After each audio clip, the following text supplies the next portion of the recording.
Damn, am I glad to be a Seahawks fan today. Whoo!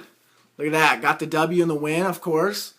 I knew we were going to come out on top, but I have to come out and say my prediction was really, really wrong. And I knew that we'd win, but I thought we honestly would have put up 28 points. And I have to say that I give you guys props for keeping us to 12 points. And that's not to say I think a lot of it was our fault. I think that it was self-acclaimed that we held ourselves back a little bit today, and I'll get into that a little bit later. Let's start off with saying that was a defensive battle, 7-12, with only two touchdowns being scored between the two of them. Let's say it was hard. It was hard to watch sometimes, but I'm glad to say the Seahawks got the W, and I couldn't be more happier. First of all, I'd like to give your front seven credit as Marshawn Lynch rushed for a total of 43 yards.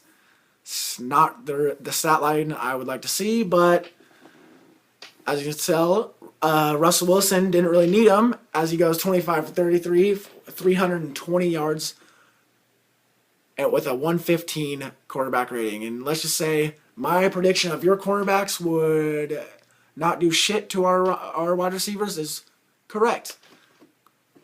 As you see, Russell Wilson only completed 25 out of 33 passes, and I kind of knew that was happening. I knew your guys' cornerbacks weren't gonna stop our wide receivers. I knew Russell Wilson had the outsmarts, and I knew Russell Wilson's capabilities, and I knew that your cornerbacks weren't gonna do anything to our wide receivers, and my prediction was right. And Ted Ginn, Mr. T Money, was talking about how all these new offseason acquisitions, your number one wide receiver was Greg Olsen, not Ted Ginn. Ted Ginn had one catch. Steve Smith had 51 yards, but yeah, 51 yards is really nothing. And when it comes down to it, Cam Newton only had 125 yards against our secondary, which our secondary is deep. As you can see, our whole defense is deep. We give up 7 points with basically half of our defense hurt. Browner, Averill, and then you got Irvin suspended, Chris Clemens, and we just had a lot of people hurt, and we just proved that our defense is the deepest defense in the NFL, holding the Carolina Panthers at home to only 7 points. That's a pretty good feat in my own. You guys only scored one touchdown, and that touchdown was early, and after that, they look lost. Half the yards they got was from penalties. We had 9 penalties for 110 yards. That's a touchdown. That's 110 yards. That's a touchdown we gave you guys pretty much. You guys didn't capitalize. Scored only 7 points.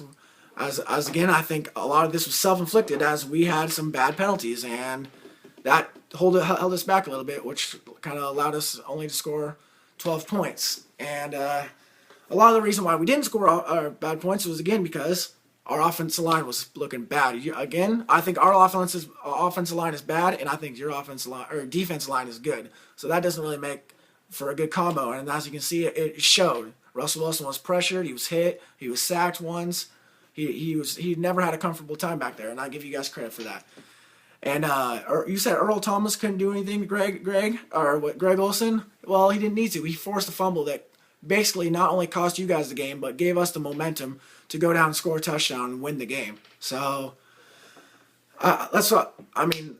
I couldn't be more happier to see. We're 1-0. We won our first road game on the road in a while. We won our home opener, 1-0. Last season we started 0-1, and this year we're starting 1-0. So I can't be more happier. And I love to see us win on the road because when it comes back to CenturyLink Field, it's a guaranteed wrap. It's a wrap. It's a win.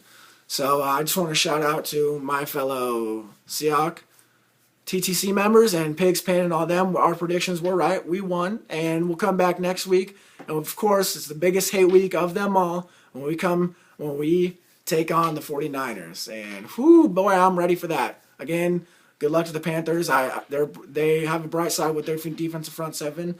All you guys need to do is you guys need to step it up on offense and score more points, and that wasn't going to happen against the Seattle Seahawks defense. And I just say thank you guys, and have a good night.